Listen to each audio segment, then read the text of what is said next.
Magandang araw po mga idol. Nandito tayo ngayon sa taniman ng bayabas. Ayan na sila, ang lalaki na. May mga bunga na yan. Ito. Ayan na sila.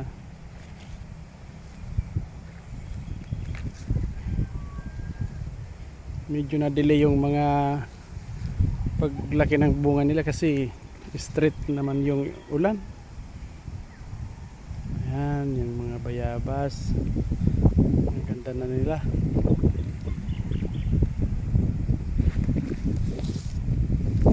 Dami niyan.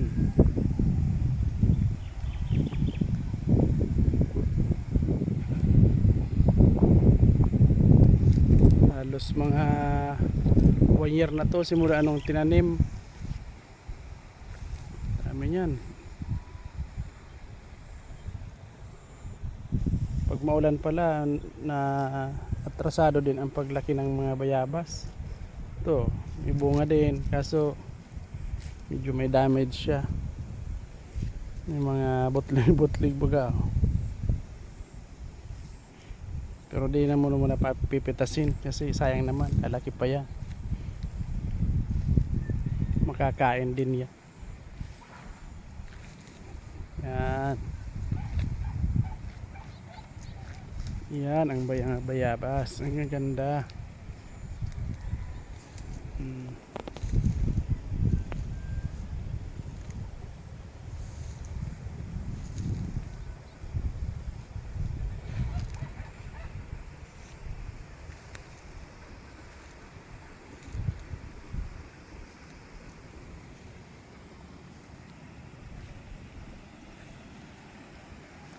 Ikutin natin para makita nyo.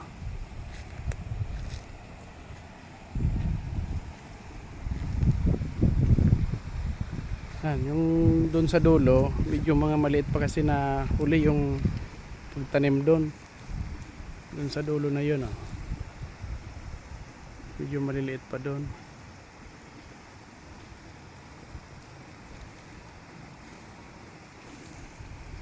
Mga siguro mga 4 months pa lang pagkatanim noon.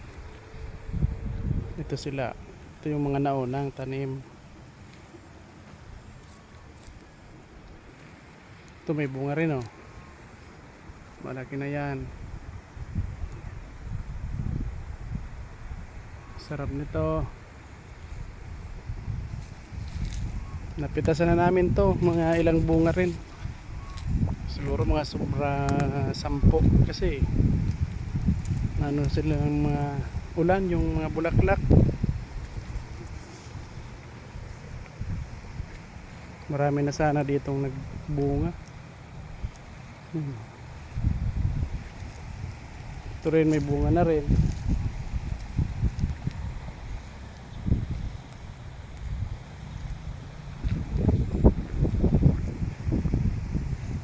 Doon, but yan doon.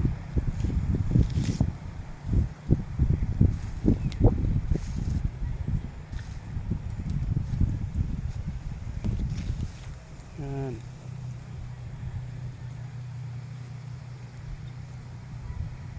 Ganda.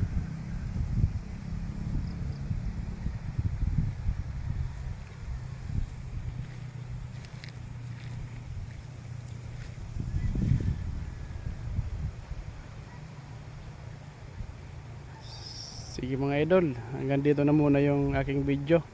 Sa susunod naman, ingat mga idol. God bless.